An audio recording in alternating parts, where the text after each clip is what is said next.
Hello, everybody. A big honor to be the last one, not the least one, hopefully. So, I'm Anna. I'm a GDPR data protection ISO person. I'm mainly an auditor, compliance auditor, and my main task for the last many years has been to say, if you don't do that, you'll get a penalty for that, and help you to get out of some problems if you are getting this penalty. But actually, that today's event is about opportunities, not about bad news or disadvantages mainly. So what I'm going to speak about today is about new opportunities that are brought by the new regulations on the EU level. So somebody might have heard about open banking, but that is widely used by some digital companies, startups, opening data of banks of the customers that actually facilitated tax. And there's like a huge bunch of new regulations on the EU level that is called EU Digital Reform, that is devoted to different areas like AI, data, markets. And I decided to speak about three of them, the main purpose of which is actually about creating some kind of utopia where data is open both in the public and private sector. So the end goal of all of these regulations is to make data market is more horizontal because, well, on the EU level, finally, at least institutions say that data is power, not only personal data, but data in general is power, and we can admit that data actually belongs and is held by some big companies like Google, Facebook, and some others, Microsoft also, and it's time, to get our power back and make their position a bit worse. And this is what these new regulations are about. They're about empowering smaller companies and making data accessible. So somewhere, like I guess in 10 or 20 years, based on these regulations, we will be living in the world where data are more or less in the same format, and there is a free flow of data amongst the European Union, like it is, like it's the same currency, like it's euro, where you can pay with data, you can use the data, you can request the data and transfer it. So basically all these regulations are about empowering smaller businesses, also through ensuring the portability of data. And portability actually has been one of the big challenges, especially if you look at the GDPR also, because there is such data protection right to portability, which has not been used a lot. Also, there were some efforts from the part of Meta and Twitter, I think, to ensure that portability thing, but this was not something very, very widespread and something very important that was happening, at least for smaller businesses and customers. So what are these new regulations about? I will go shortly through some main positions, some new rights and opportunities that are given by these regulations. The first one is about public sector data. It's already in force and you can benefit from it already starting from the next year. And it's actually about opening the public data, which, like for example, in Latvia, there is already open data initiative, so you can get some open data from the governmental sector. But it will, based on this regulation, you will be able to request the data that is accessible, open data from the public sector, which maybe will not so only without the context of other regulation will be so beneficial for businesses, but still there is this initiative, for example, that data that can be about corporate data, about companies, geolocations data about transportations, and we'll look into the context of the previous presentations. And what is also important is that this data can be provided for free or can be provided for certain remuneration. However, there should be special discounts and for SMEs, startups, and smaller businesses and different public initiatives or educational sector. So it will be much more easier for smaller companies or new businesses to request such data that can help them. Another opportunity in this regulation is related to data intermediaries, which is a new regulated business, type of business. It speaks for itself, so it's going to be some companies who gets data from the data source, digest it, make it more user-friendly and provide it to user. We have already some data intermediaries. Somebody come to your mind already.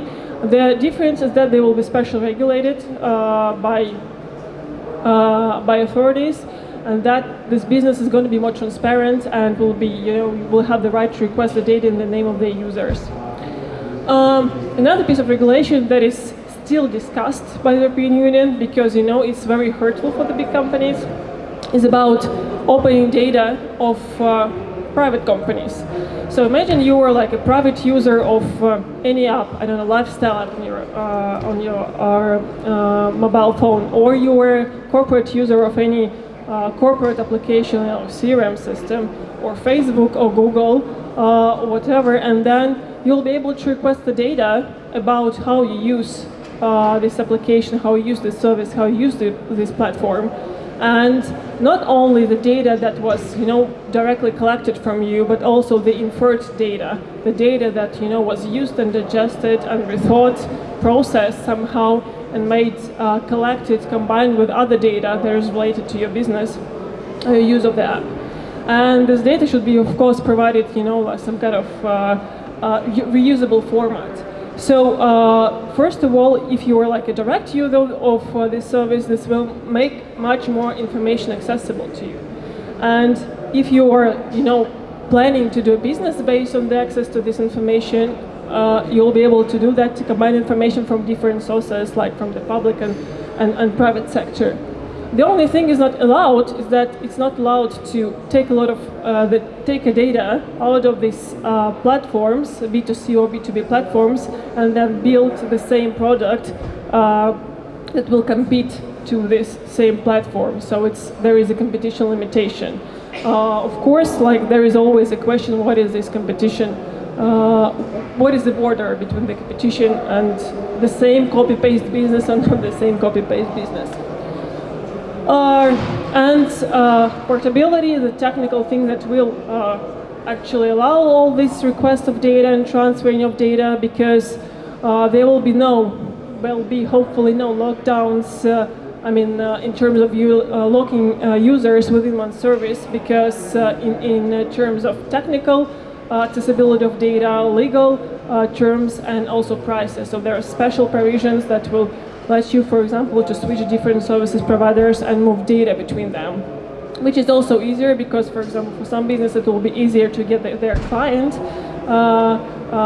because their client will not say that, oh, it's so difficult to take the data, or it's so difficult, I will need to submit the data to you from the scratch. It will not be possible to transfer data from one, data center to another, etc. Like, these things will not exist in the future if these acts will be adopted in the form that they look now. The last piece of the regulation is about digital markets. It's more about not data, but mainly about competition. That will create also new opportunities for smaller businesses, in terms that, if you have Android, there will be no pre-installed, impossible to uninstall Google apps. Facebook, for example, will be forced to work not only with their messenger, but also with other messengers, also with other platforms. So yes, and then they will not be allowed to request data from smaller businesses to compete with them. So they will need to get by only on the data that they collect themselves. Yes. What are the possible scenarios that also can be used within marketing? So what I have heard within this session and other stages, other sessions, is that one of the major issues is like access to data. And these new regulations, will deal with this access problem, because it will, legally it will not exist. Technically, for example, what we can see from the example of open banking is that you sometimes will have to fight for your right to access this data. But you have the right, and you will fight it and will get the data. Is that if you're a user and you want, to get a more objective picture of what, how you're using this platform, a specific platform or service, and you want, to optimize some kind of information, then you can request the data. But which is also important is that if you are an intermediary, if you want, to build a business, and I think that there will be a lot of new businesses and startups that are based on that, like with open banking, is that in the name of the users, you can request information from the different platforms and from the different spheres, like public and private, combine the data about, I don't know, their location, combine the data about how they use a service, what they bought, what they clicked, etc. And especially if this is all in the same format, it will be much easier to use that. Yeah. So here we'll have the one source, and especially when you have data that you will be able to take from different sources, combine it, process it, because it will be much easier. And especially if you use, I don't know, even maybe AI will not be necessary in some cases to process the data and to provide some kind of new solutions to the third parties, to the users, like analytics. And in this case, actually, the current issues that exist, for example, with Google Analytics, because it's out of law, because they transfer data to the US, it will be not relevant anymore, because like huge platforms that are based in the US, they will not be collecting the data. Well, they still will be. I think that they're like the main business that we're speaking about will still exist, but they.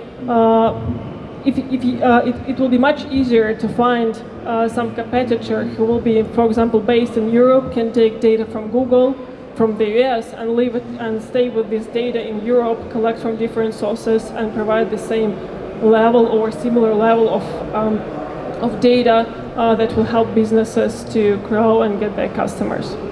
So this is all from my side. I'm Anna from Cobalt. If you have any questions about this topic or any other data-related issue, you're welcome.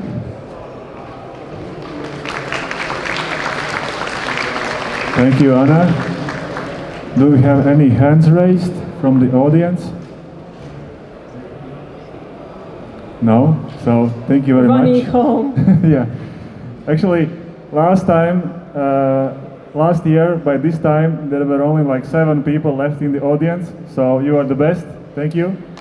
And I guess see you tomorrow, yeah? Thanks. Bye.